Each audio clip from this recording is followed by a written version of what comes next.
A continuación, Noticiero Telesucesos. Clasificación A. Apto para todo público. Un noticiero pensado para usted porque se lo merece.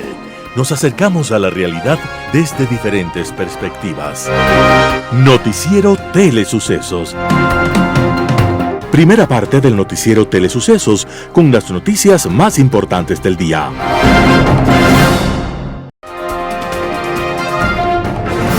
Un día como hoy. Jorge Luis Borges cuenta que él era un niño de 6 o 7 años cuando una noche llegó alguien a su casa que marcó su vida para siempre. Era un hombre que bordeaba los 50 años, aunque seguro aparentaba muchos más. Era un personaje de barba blanca, rostro noble, barba de apóstol y una mirada de suave tristeza.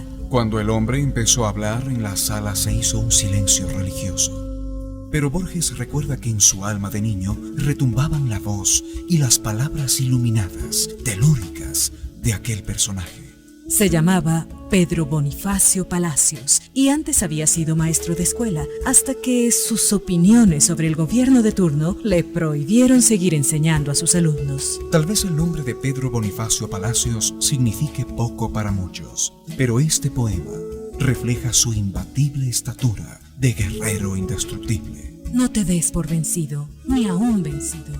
No te sientas esclavo, ni aún esclavo. Trémulo de pavor, piénsate bravo y arremete feroz, llama al herido. Ten el tesón del clavo enmohecido, que ya viejo y ruin vuelve a ser clavo. No la cobarde estupidez del pavo que amaina su plumaje al primer ruido. Procede como Dios, que nunca llora, o como Lucifer, que nunca reza, o como el robledal, cuya grandeza necesita del agua y no la implora. Que muerda y vocifere vengadora, ya rodando en el polvo tu cabeza. Ese era. Así escribía Pedro Bonifacio Palacios, más conocido como Almafuerte, el maestro poeta, el poeta maestro, y estaba naciendo un día como hoy, 13 de mayo de 1854. Feliz cumpleaños, maestro, más allá del silencio y del misterio, y que donde quiera que te encuentres, que muerda y vocifere vengadora, ya rodando en el polvo tu cabeza. Las principales noticias del día. Titulares. Consejo de la Judicatura presentó a comité de expertos para concurso de jueces de Corte Nacional. Cuestionan inasistencia de Juan Zapata a sustanciación de juicio político. Tribunal ratifica medidas a favor de la conservación del Hotel Quito. En el segmento de opinión, Impas México-Ecuador, los editoriales serán de Ramiro Ruiz, Multitud de delincuentes políticos. Hernán Pérez Luz, La fractura. Noticias del día. Consejo de la Judicatura presentó a comité de expertos para concurso de jueces de Corte Nacional. El Consejo de la Judicatura presentó a los integrantes del comité de expertos que actuarán en la fase de méritos del concurso para la selección y designación de jueces y conjueces de la Corte Nacional de Justicia. Los expertos tienen la facultad de revisar, evaluar y calificar las etapas de méritos y oposición para la selección adecuada de los postulantes al concurso, explicó Solanda Goyes, vocal de la Judicatura. Según la Judicatura, las personas que integran estas instancias fueron seleccionadas de una fuente de 43 abogados. Los profesionales restantes que no fueron designados en esta ocasión podrían constituirse en reemplazos de los miembros titulares en caso de producirse una ausencia. Por otra parte, el Pleno de la Judicatura aprobó por unanimidad la resolución con la cual se da inicio al concurso para conformar los bancos de elegibles de la carrera judicial jurisdiccional a escala nacional. El proceso arrancará el 13 de mayo del 2024 con la convocatoria respectiva y se extendería hasta el 13 de enero del 2025. La institución determinó 1.090 cupos para el concurso de formación inicial, proceso de estricto cumplimiento para continuar con la conformación del banco de elegibles. Al momento se requiere cubrir 586 vacantes de jueces a escala nacional. En este proceso se seleccionará juzgadores para las siguientes instancias: Cortes provinciales, tribunales de lo contencioso administrativo, tribunales de lo contencioso tributario, tribunales penales y unidades judiciales. Cuestionan inasistencia de Juan Zapata a sustanciación de juicio político. En la Comisión de Fiscalización de la Asamblea Nacional avanzan los plazos para conocer y resolver sobre las solicitudes de juicios políticos, después de que el 17 de abril de 2024 esta mesa legislativa abocó conocimiento de la solicitud de juicio político en contra de Juan Zapata, exministro del Interior del gobierno del entonces presidente Guillermo Lasso. Hoy, 10 de mayo de 2024, se llevó a cabo el análisis de la actuación de prueba testimonial.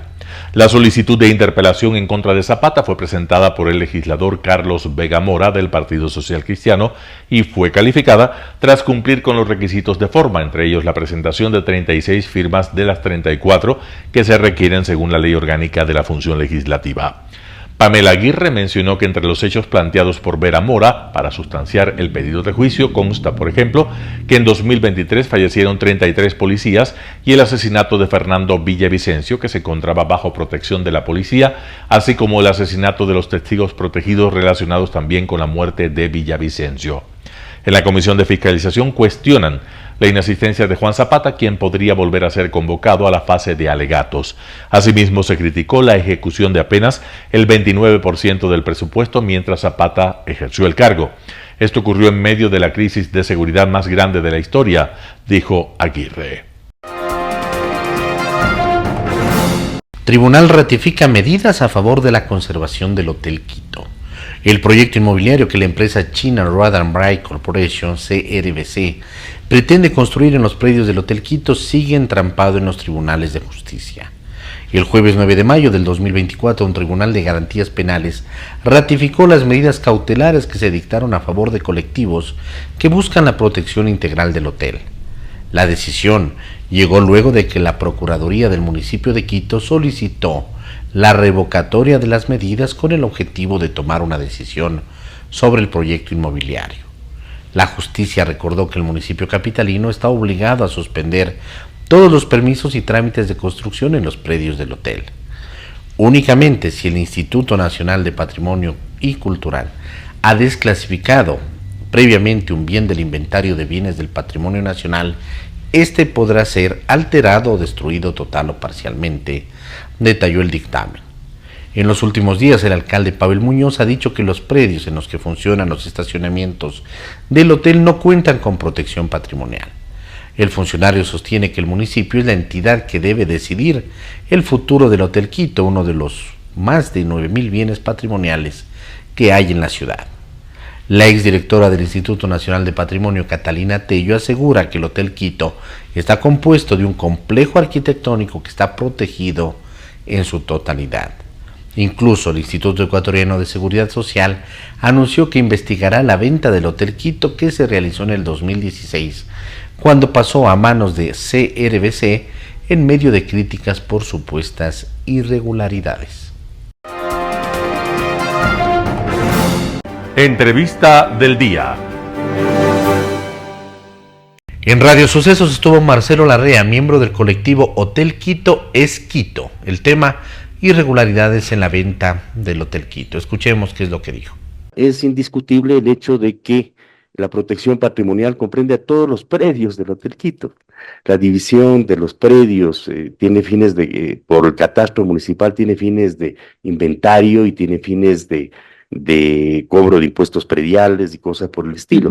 De manera que las declaraciones hechas por el alcalde Pavel Muñoz constituyen algunas mentiras a la ciudadanía, lo cual es absolutamente inadmisible viniendo de un alcalde de la ciudad. Y más aún cuando hay un conflicto de intereses subyacente. Su padre, Washington Muñoz, fue el gerente del Hotel Quito en el periodo de preventa, en el cual hubo una descomposición del Hotel Quito. El hotel pasó de tener una ocupación del 70% al 35%, se botaron los árboles de los estacionamientos, ocurrieron algunos eventos que deberían ser sancionados. Luego fue el gerente en el periodo de venta del Hotel Quito. Una venta que, como ha señalado... Fue en 2016. La venta fue en 2016, que como ha señalado el reporte estudio, es considerada por el actual presidente del IES, Eduardo Peña, como oscura, y que desde la perspectiva del colectivo Hotel Quito es nula. ¿Por qué? porque la Constitución y la ley de la República prohíbe vender bienes patrimoniales públicos, y ese es el caso del Hotel Quito, a privados. Los privados pueden vender entre privados bienes patrimoniales, pueden vender al sector público, pero nunca el sector público puede vender a privados. Por lo tanto, hay una nulidad de origen de la venta del Hotel Quito. Y esa venta se hizo, y el mismo señor fue el gerente de postventa, fue el primer gerente de la empresa que compró. Una compra que además fue lesiva a la seguridad social porque se pagó un precio irrisorio en un proceso de ventas completamente cuestionado. Y bueno, justamente el IES haya calificado de oscura, ¿no? La venta de lo del Quito a esta empresa china y ha enviado una información a la fiscalía para que inicie justamente una investigación al respecto, ¿no? Así es. Bueno, nosotros formulamos con la Comisión Nacional Anticorrupción en el año 2020, y ahí hay una deuda pendiente de la fiscal Diana Salazar con Quito, una denuncia para que se hagan las investigaciones correspondientes sobre las irregularidades y los delitos, este delito penal continuado que constituye la venta del Hotel Quito. Aquí se subraya, entre otros elementos, el hecho de que los compradores del hotel, en el acuerdo de compra del hotel, se comprometieron a pagar $1.000.000, recibieron el hotel, el 100% de las acciones del hotel, y al recibirla recibieron, según ellos mismos, $3.8 millones en caja, ¿no? Y luego hipotecaron el hotel a la CFN para que la CFN financie la inversión extranjera, ¿no? Con recursos públicos ecuatorianos, ¿no? Y la CFN, un crédito expeditamente emitido, les dio $29 millones, y tanto más para que paguen al BIES. No conocemos, lo hemos dicho varias veces, si los nuevos propietarios del Hotel Quito pagaron a la CFN sus valores. Entonces hay una cadena de irregularidades que constituyen un delito penal continuado. En el INPC, en el periodo del señor Paco Velasco, adulteraron la ficha patrimonial del Hotel Quito para reducir la protección a una parte irrisoria del hotel. Sin que existan las declaraciones, sin respetar las declaraciones del Consejo Municipal de Quito, que ya en 1961 le declaró premio ornato de la ciudad, no solamente a la construcción de cemento, como pretende el alcalde Muñoz, sino al conjunto del Hotel Quito, porque el Hotel Quito, como toda casa, pues tiene un jardín, y no se puede decir que el jardín no es parte de la casa, o tiene un estacionamiento y no se puede decir que el estacionamiento no es parte de la casa. O sea, esa es una visión del alcalde que nos sorprende, porque hay un acto deliberado de mala fe, ¿no? De interés particular en el tema, o de una ignorancia que es inaceptable en un hombre de la calidad de Pavel Muñoz. Y Marcelo, hablando ya de lo último que ha sucedido de este tribunal que ratifica estas medidas cautelares, además ratifica que no se puede construir en el parqueadero del Hotel Quito, bueno, a diferencia de lo que decía el alcalde, ¿no? Que sí se puede. En todo caso, ¿qué debería pasar a partir de ahora que este tribunal ha ratificado estas medidas cautelares? Esa decisión del tribunal penal es de una enorme trascendencia para la protección del patrimonio cultural de Quito. Va a ser un hito en la historia jurídica de la protección del patrimonio cultural de la nación. Es sumamente valioso. Primero porque establece claramente que la protección patrimonial del Hotel Quito es completa e integral, no desde que hace pocas semanas la ministra de Cultura, Romina Muñoz, emitió un acuerdo ministerial, sino desde hace mucho tiempo atrás, ¿no? Es decir, reconstruye y pone los pies sobre la tierra respecto al significado de la protección patrimonial integral del Hotel Quito. Mauricio Rodas, exalcalde de Quito, habla en Radio Sucesos sobre las discrepancias en el mantenimiento del metro de Quito. Veamos la nota. El otro día escuchaba al gerente y me pareció así mismo insólito que él decía que él no había informado respecto a estos trenes que no están funcionando porque no le habían preguntado, cuando se supone que él tiene que presentar informes periódicos a los concejales. ¿Cómo puede omitir un elemento de información tan importante como es el hecho de que trenes que son nuevos no estén funcionando? Por lo tanto, todo esto es parte de esta situación tan sui generis que estamos viviendo, Milton. Ver que el señor Pavel Muñoz pretende echarme la culpa a mí sobre un hecho actual, como es el que él haya puesto en funcionamiento, en operación al Metro de Quito en diciembre del 2023, sin contar con algo elemental, que es un contrato integral de mantenimiento. Mire, Milton, el señor Pavel Muñoz no tuvo el menor reparo en tratar de atribuirse como propia una obra que él no construyó. La única responsabilidad que tenía era la de poner en operación al metro de manera adecuada. E insisto, algo esencial para ponerlo en operación de manera adecuada era contar con un contrato de mantenimiento. Y pretende, para eludir su responsabilidad, echarle la culpa a una administración municipal que terminó hace 5 años atrás, como la mía. Han pasado otras 3 administraciones municipales después de la mía. Por favor, Claro, ahora nosotros ya escucho que el discurso y la justificación y la explicación, digámoslo, para ser más tranquilos en el comentario, ya no va hacia usted, ya va un poco a decir y explicar que si tiene mantenimiento, que hay 8 técnicos que fueron graduados o capacitados en el CAF, varias cosas más, que decir que los trenes no están desolados, que sí tienen quien nos arregle, si es que se dañan, si es que se descarrilan, si es que pase lo que pase. Pero, y ahora, usted decía el otro día y otras personas más, que todos los subsistemas tampoco tienen mantenimiento. Hoy decía, explicaba el gerente del metro, y creo que le metió a usted también en la bolsa a quienes acusó de mentirosos. Le quiero poner esta parte que dijo ahora, hace un momento, en Teleamazonas, Víctor Hugo Villacrés, que creo que usted también está metido en esta colada. Espéreme. ¿Qué pasa con los otros subsistemas que se ha denunciado? No tienen contrato de mantenimiento, no tienen contrato el túnel, no tienen contrato la ventilación. Mire, la queja de la ventilación, si hay o no hay aire acondicionado, parecería que no ha sido necesario, parecería que solo ha sido necesario dar mantenimiento al sistema de ventilación. Esa es una pregunta bien importante, Milton, porque una mentira dicha 1000 veces por actores políticos no puede ser verdad. ¿Mentira? Exactamente, yo le puedo demostrar aquí. Fíjese, aquí tiene usted todos los mantenimientos, quién está haciendo.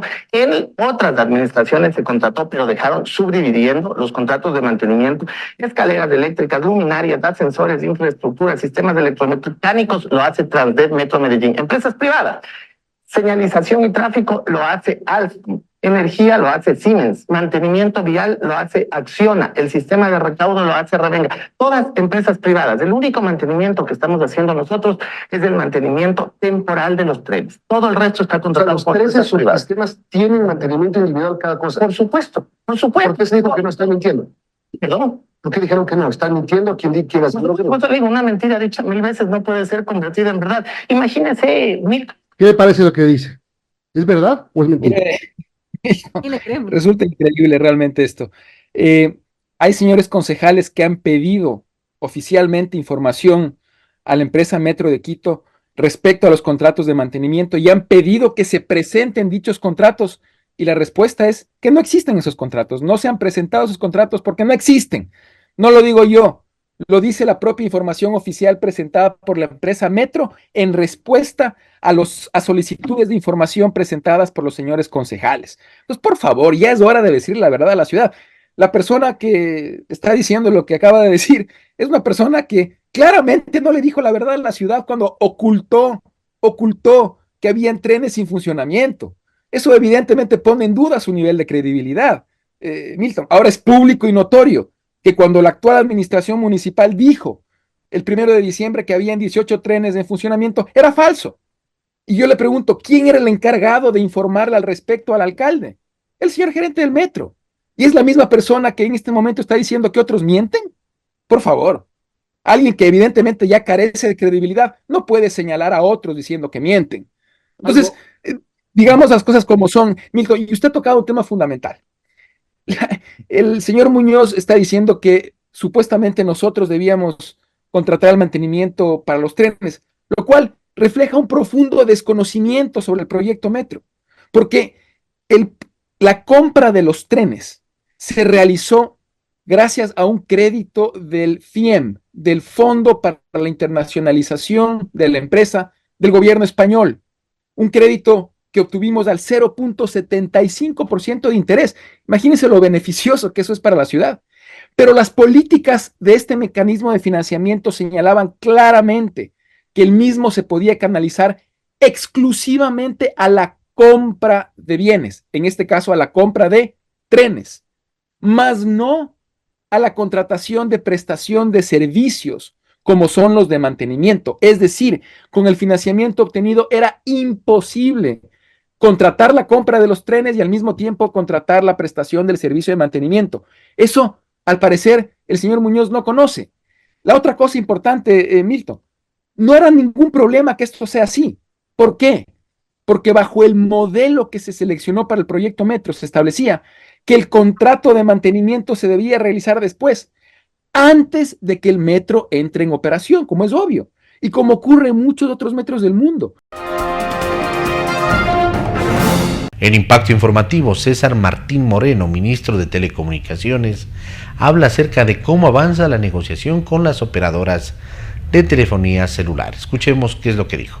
Bueno, estamos en el proceso de renovación del espectro radioeléctrico que tuvo una concesión de 15 años que inició en 2008 y debió vencer en 2023. El gobierno anterior debió terminar y culminar el proceso de renegociación, pero no lo hizo, a pesar de que lo inició en el año 2022. Nos tocó a nosotros, al asumir la cartera de Estado, retomar el proceso. Encontramos algunos problemas. Como parte del proceso se tiene contratada una consultoría internacional con la UIT, Unión Internacional de Telecomunicaciones, organismo adscrito a las Naciones Unidas, para efectos de valorar el espectro radioeléctrico de acuerdo a los parámetros que la Ley Orgánica de Telecomunicaciones establece. ¿Usted hizo esa contratación? No, la contratación ya estaba hecha, sin embargo no estaba recibida a satisfacción aún la consultoría como tal. Había algunas observaciones y digamos que no conformidades por parte de las autoridades anteriores, que de hecho estaban a punto de llevarnos a un arbitraje internacional. O sea que en el gobierno anterior se hizo este trámite con esta consultora y se prorrogaron los contratos, que eso sí fue público. Se prorrogaron los contratos hasta septiembre de este año 2024, que es pues la fecha tope límite que nos hemos impuesto también nosotros para culminar con los procesos de renegociación. O sea, usted tiene 4 meses para hacer eso. Sí, efectivamente estamos en ese proceso, ya hemos avanzado, pudimos conversar con la consultora de la UIT, limar las asperezas, ver y recibir los insumos y el modelo que ellos están entregando para efectos de valoración. En este momento la Arcotel está justamente con esos insumos recibidos actualizando los datos para ya establecer los valores y de acuerdo a la metodología el siguiente paso es que la Arcotel en su directorio apruebe el valor del espectro radioeléctrico y del título habilitante y las operadoras en ese momento decidan si están de acuerdo con esos valores o no. ¿No hay un precio referencial del espectro radioeléctrico o una cifra? No hay ahorita un precio referencial porque es parte de la negociación, digamos, que se mantiene en estas condiciones en este momento.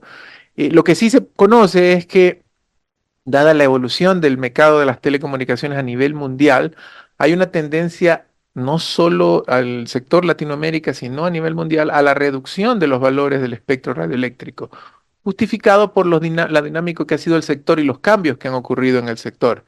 Y hay muchos mecanismos de cobro, ¿verdad?, de estos valores. Por ejemplo, nosotros como Ecuador en el año 2008, todo el valor acordado por espectro radioeléctrico se lo cobró en dinero, en efectivo, con un cronograma de pagos. ¿A cuánto ascendió eso? Fue alrededor de $700 millones el valor pactado hace 15 años y se lo cobró en efectivo en diversas formas de pago. ¿Cada empresa pagó eso? No, es el global. El proceso actual, y no solo en el Ecuador, lo repito, sino a nivel mundial, tiene una dinámica un tanto distinta. Lo que se busca es un esquema híbrido, es decir, cobrar un dinero en efectivo, pero también tener un portafolio de obligaciones por hacer de inversión en infraestructura en el sector telecomunicaciones. Infraestructura que en los modelos anteriores simplemente había sido con propósitos comerciales, es decir, se colocaba cobertura donde comercialmente le convenga a las operadoras privadas. Ahora, eran las grandes ciudades, ¿no? Así es. Ahora el nuevo proceso más bien implica unas obligaciones por hacer en base a un plan de acceso universal o de servicio universal que el Mintel controla y que básicamente controlaría o establecería acceso en parroquias rurales tradicionalmente abandonadas, carreteras por temas de seguridad, escuelas y otras obligaciones por hacer en el sector de telecomunicaciones.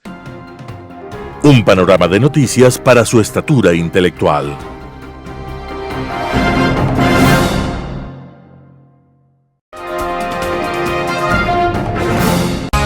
Poder Ciudadano con el doctor Patricio Quijón. El impasse México-Ecuador.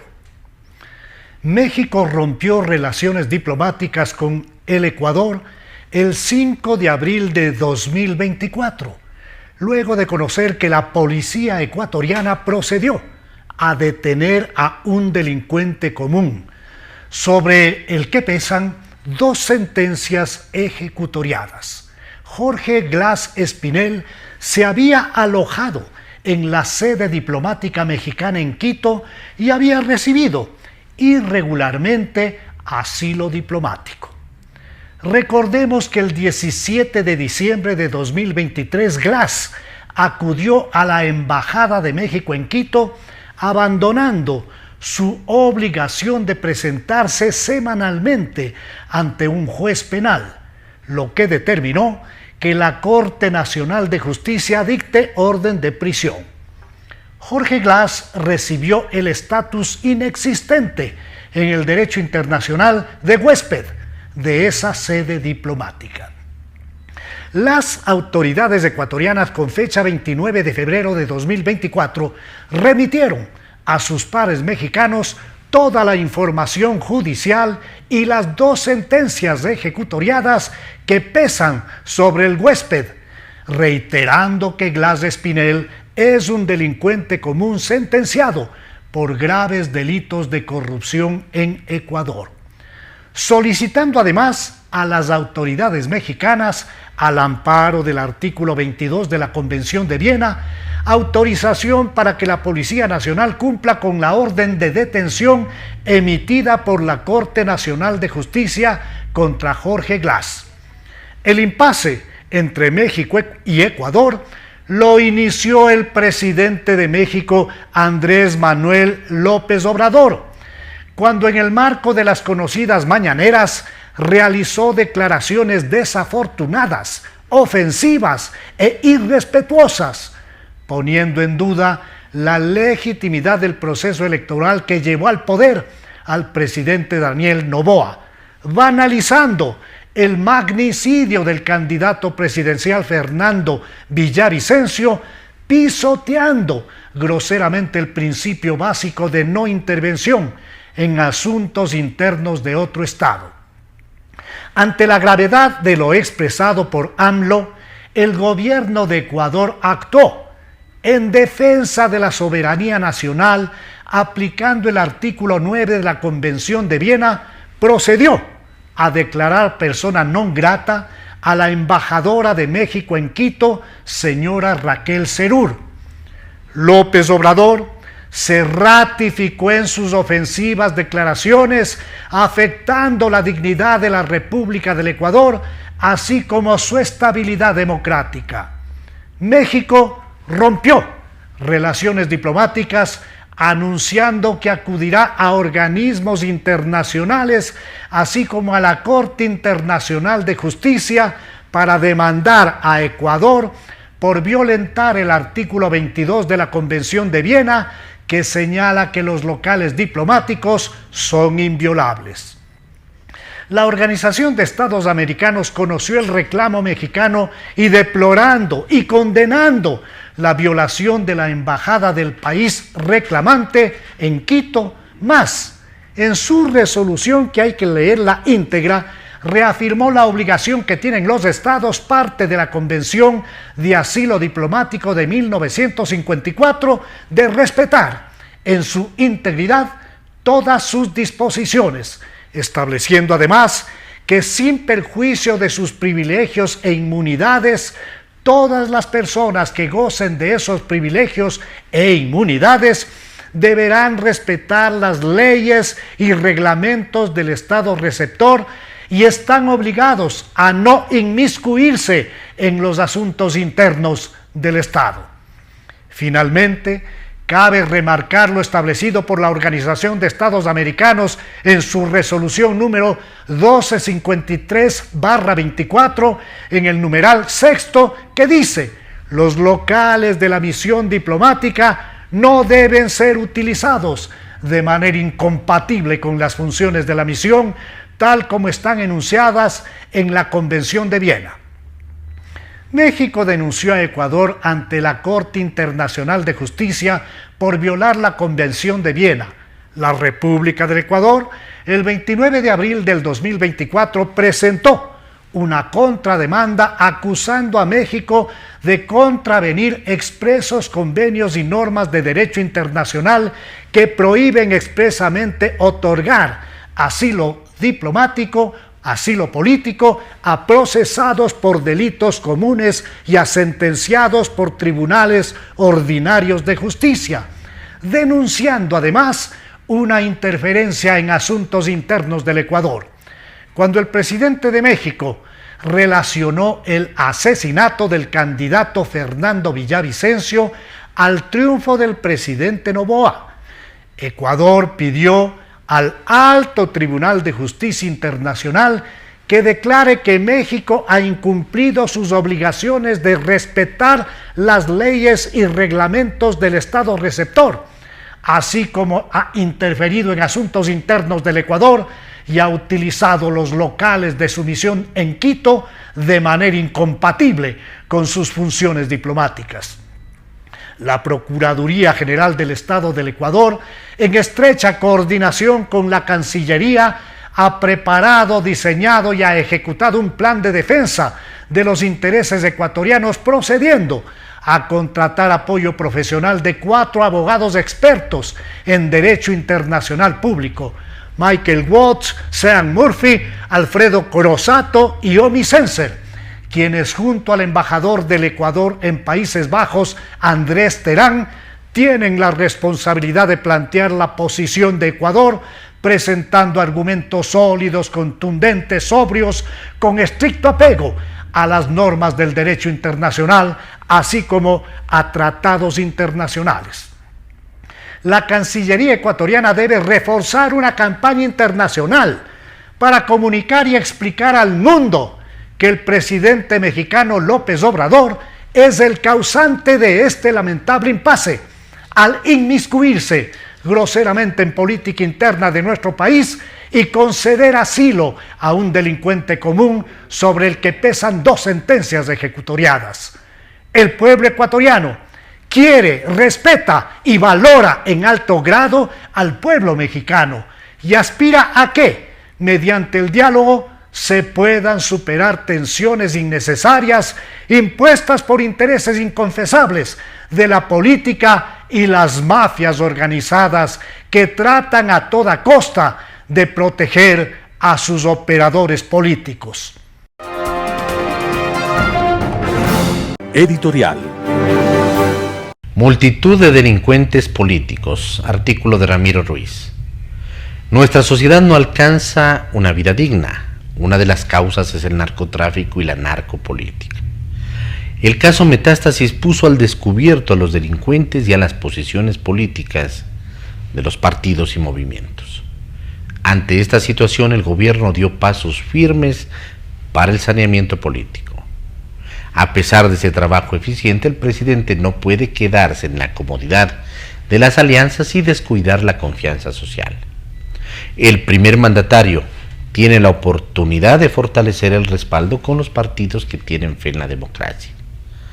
No se consigue una lucha fácil contra la narcopolítica porque el populismo convive con la delincuencia y la corrupción. Sin embargo, la justicia está echando abajo esta estructura delictiva. Este trabajo está haciendo la fiscal Diana Salazar, reconocida en el mundo por su rectitud y valentía.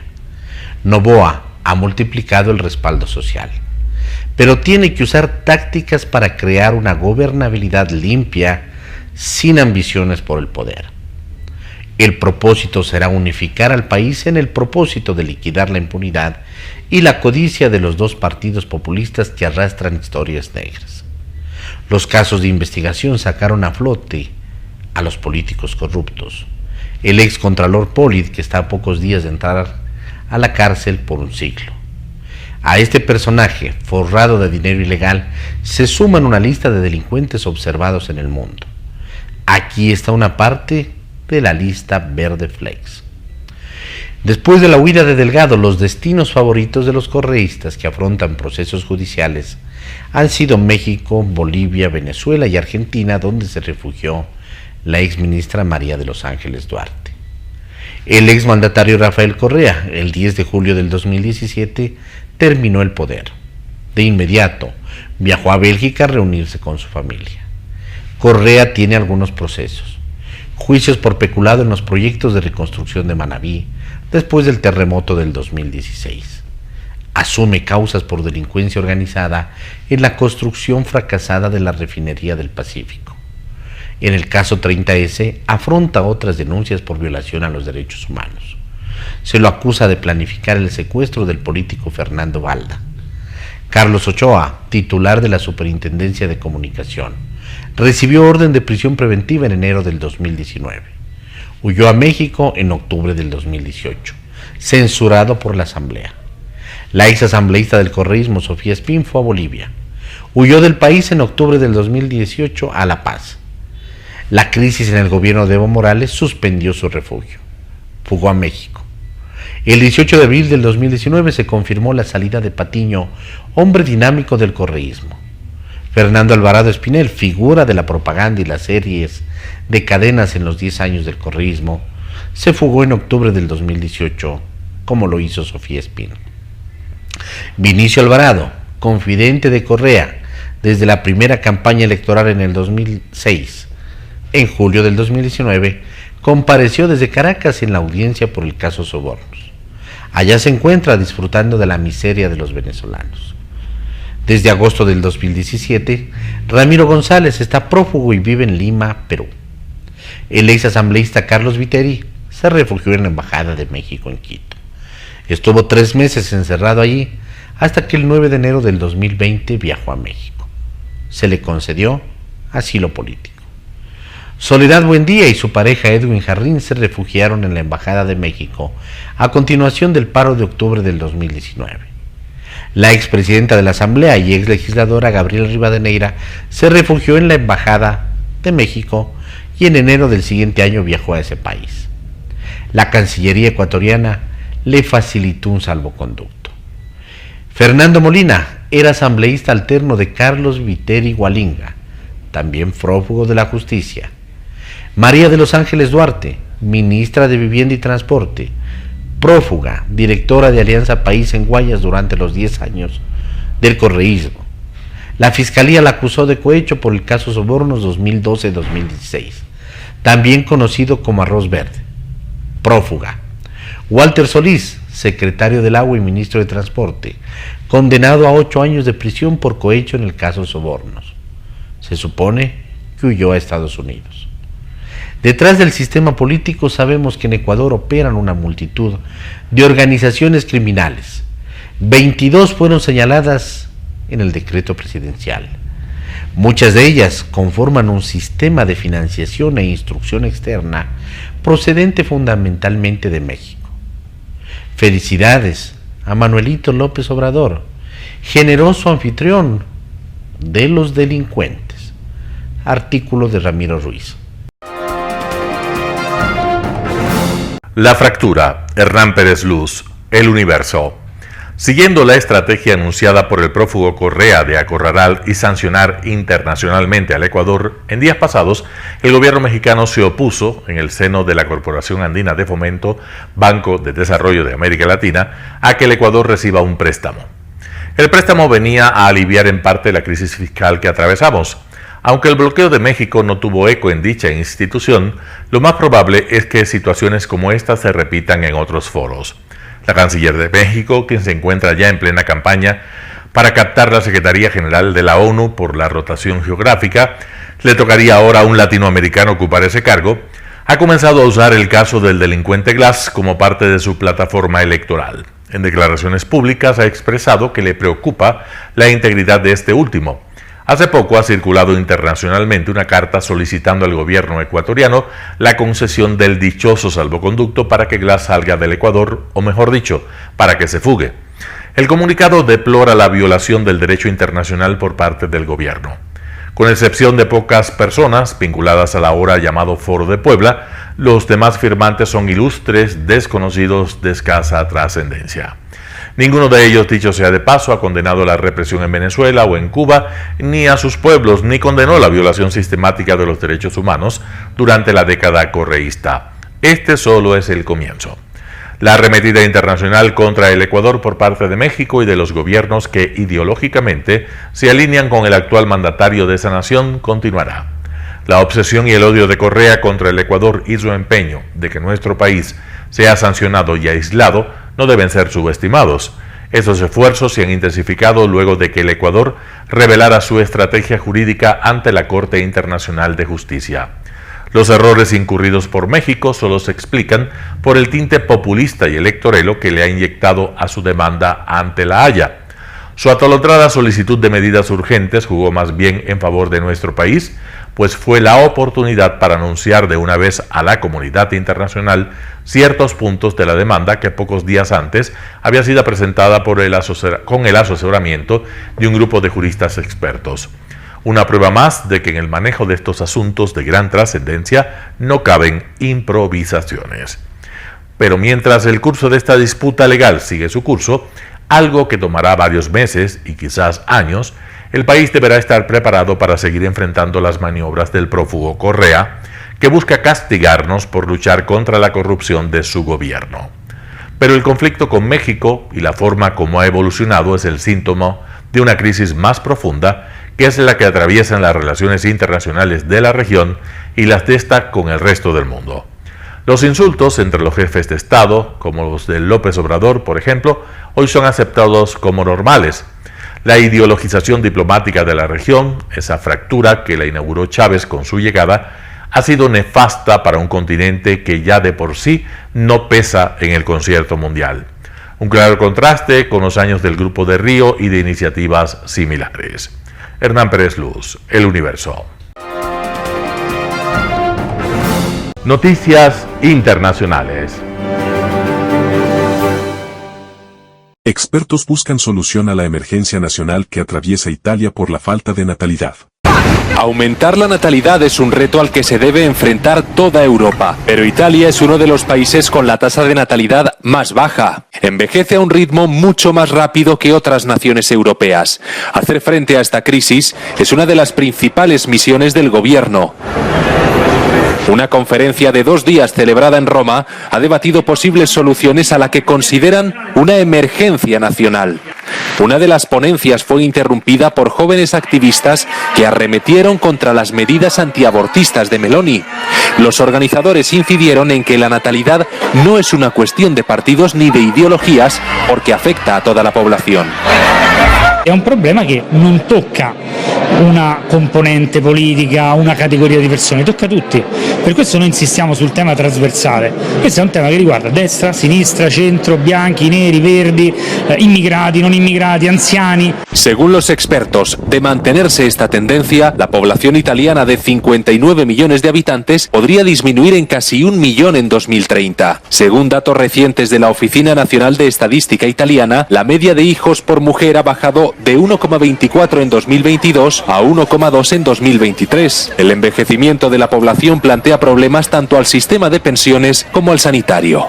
Una delle peculiarità del nostro paese è la persistenza di questo calo della natalità. Dal 2008 a oggi consideri che abbiamo perso 200.000 nati. I 2/3 in realtà sono dovuti al fatto che mancano i potenziali genitori.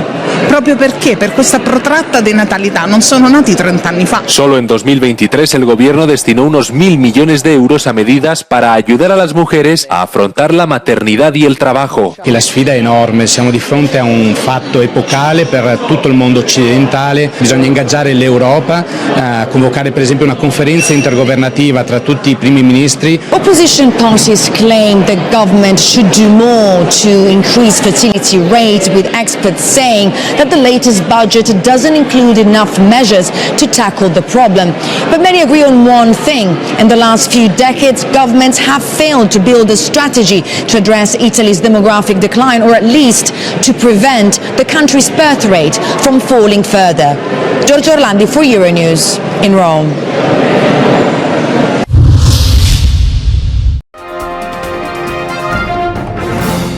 Nicaragua cancela la construcción de canal interoceánico. De forma sorpresiva, el Parlamento de Nicaragua derogó la Ley 840, una ley que concedía al empresario chino Wang Jing los permisos para la construcción de un canal interoceánico, similar al de Panamá, que conecta el Atlántico con el Pacífico. Deróguese la ley número 840, ley especial para el desarrollo de infraestructura y transporte nicaragüense atingente al canal. La megaobra valorada en $50.000 millones estaba planeada a inaugurarse en el año 2019. La anunció el presidente Daniel Ortega en el año 2013. Una obra como esta le va a dar al país, en primer lugar, riqueza. Con esa riqueza, trabajo para todos los nicaragüenses. Ambientalistas y líderes campesinos que se oponen a la construcción de un canal celebran la derogación de la ley. Nosotros lo vemos como algo positivo, que nuestra lucha de los campesinos por más de una década, la dictadura dilató más de una década para darse cuenta de que estaba errado y que los campesinos teníamos la razón. Sin embargo, la administración de Daniel Ortega sigue con la intención de construir un canal. El Parlamento reformó la Ley 800, ley del régimen jurídico del Gran Canal Interoceánico, con la cual se busca inversionistas públicos y privados que quieran construir el canal. Donaldo Hernández, Voz de América. Que viven.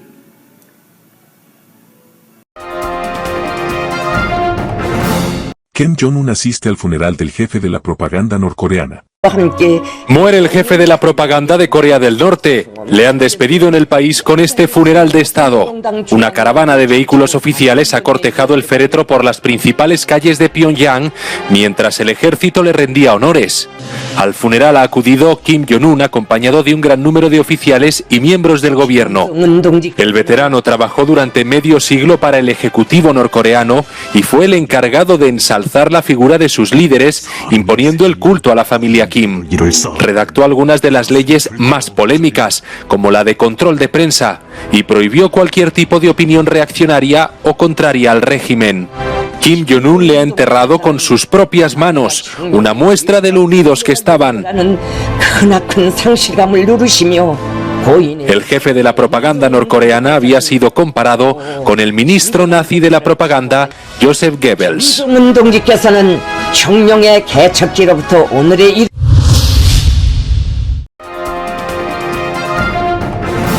Nueva tecnología daría con la clave para mejorar las predicciones de erupciones volcánicas.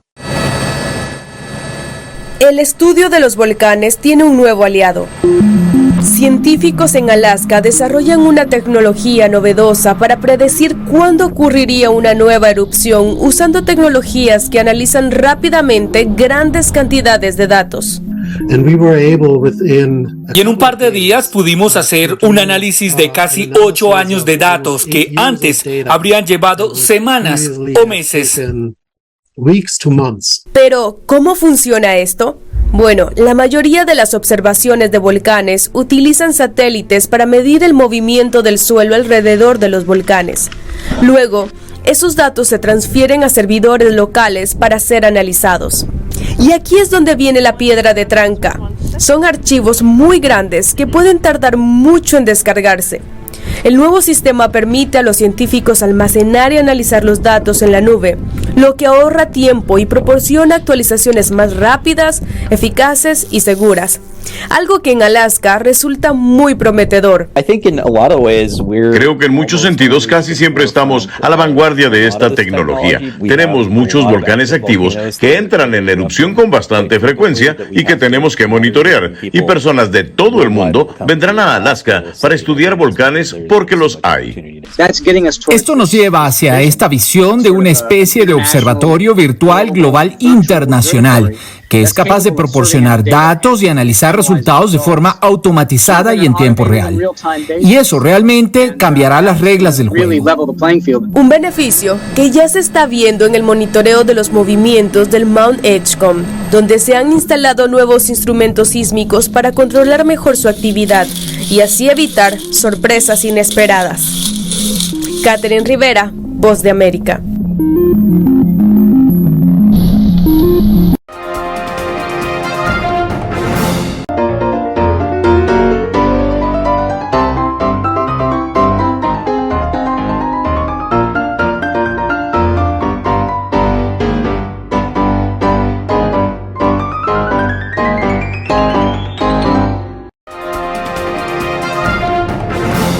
Telesucesos Sports. Deportes, deportes, deportes. Todas las tardes, 4 horas de lunes a miércoles, de 14 a 17 horas. Los jueves y viernes, 6 horas, de 12 a 20 horas. Desde Arena Telesucesos.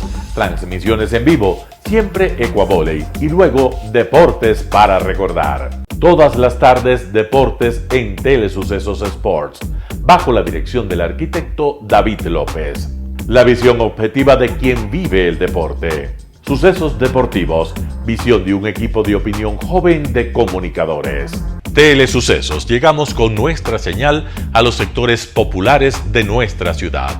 Quienes no tienen televisión por suscripción atenderán nuestra señal sin costo en Canal 29 UHF Telesucesos. Siempre ecuatorianos, resaltamos nuestra identidad. El básquet, esgrima, tenis de mesa, taekwondo, box y muchos deportes más en Telesucesos Sport, sin costo desde la comodidad de su hogar en Telesucesos Canal 29. Arena Telesucesos es una importante y funcional edificación cubierta dispuesta para la práctica y desarrollo de eventos del Ecuavolley.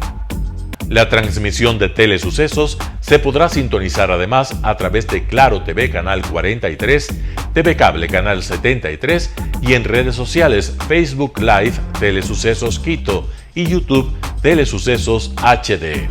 Si deseas asistir a los encuentros en vivo de Ecuavolley, comunícate con nosotros a los números de teléfono 2021-224 o al 0989-973-725. Ven con tu familia y amigos a vivir la emoción del Ecuavolley. Emoción sin límites los días jueves y viernes desde la comodidad de su hogar. Resaltamos nuestra identidad como ecuatorianos iniciando transmisiones en Telesucesos del Ecuavolley, que representa, luego del fútbol, el deporte más popular de nuestro país y el que practican los ecuatorianos residentes en muchos países del mundo. Nuestra señal será transmitida en directo por televisión abierta en la ciudad de Quito y a través de las redes sociales a todo el país, así que llegará a Estados Unidos, España e Italia, creando a través del Ecuavolley un nexo fraterno entre ecuatorianos y entre los inmigrantes de nuestro país.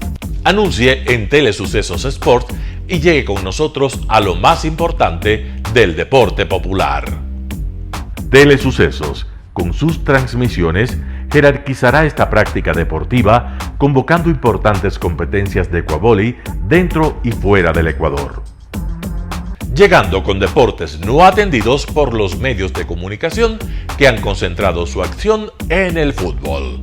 El tenis, box, golf, racquetball llegarán a su pantalla de televisión en tiempo real a través de Canal 29 UHF, competencias que podrán ser atendidas a través de Facebook, YouTube y vivir los encuentros deportivos en directo y en tiempo real.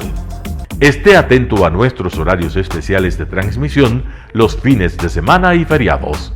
Usted y su familia disfrutarán desde la comodidad de su hogar de las emociones del Ecuavolley, deporte tan nuestro. Somos inéditos y para ello disponemos de un escenario cubierto propio, Arena Telesucesos, desde donde transmitimos nuestros encuentros masculinos y femeninos de este deporte. Simple y gratuito. Llama a nuestros números de contacto 2021-224 o al 0989-973-725 y regístrate como invitado especial para nuestros eventos en vivo. Arena Telesucesos, el escenario cubierto para la práctica del deporte 100% ecuatoriano, el Ecuavolley. Telesucesos es un canal de televisión que incorpora a su programación manifestaciones culturales y deportivas que marcan la identidad de nuestro país. Consideramos que el Ecuavolley es una manifestación deportiva con partida de nacimiento popular y nombre propio ecuatoriano. Arena Telesucesos, funcional espacio cubierto para la práctica y desarrollo del deporte. Arena Telesucesos, el escenario para campeones. Arena Telesucesos atiende deportes de su preferencia: básquetbol, tenis de mesa, esgrima, taekwondo, fútbol sala, box, Halterofilia. ¿Cómo llegar? Nuestras instalaciones se encuentran en el norte de la ciudad, en un sector de gran crecimiento y desarrollo urbano al que se accede a través de la vía E35, más conocida como la Avenida Panamericana Norte. Desde el centro comercial El Portal, a 2 kilómetros a la derecha, se encuentra la calle García Moreno, antiguo camino a Llano Grande, una arteria en la que se desarrollan dinámicos comercios. Junto al centro comercial Ciudad Alegría, a 100 metros, hemos llegado a nuestras instalaciones, Arena Telesucesos, la cancha del Ecuavoley. Por fin tiene usted un espacio de difusión de su deporte preferido. Telesucesos, el canal de televisión siempre inédito. El noticiero Telesucesos es retransmitido de lunes a viernes a las 7 horas por Radio Planeta Sur 106.1 FM de la ciudad de Loja. Noticiero Telesucesos.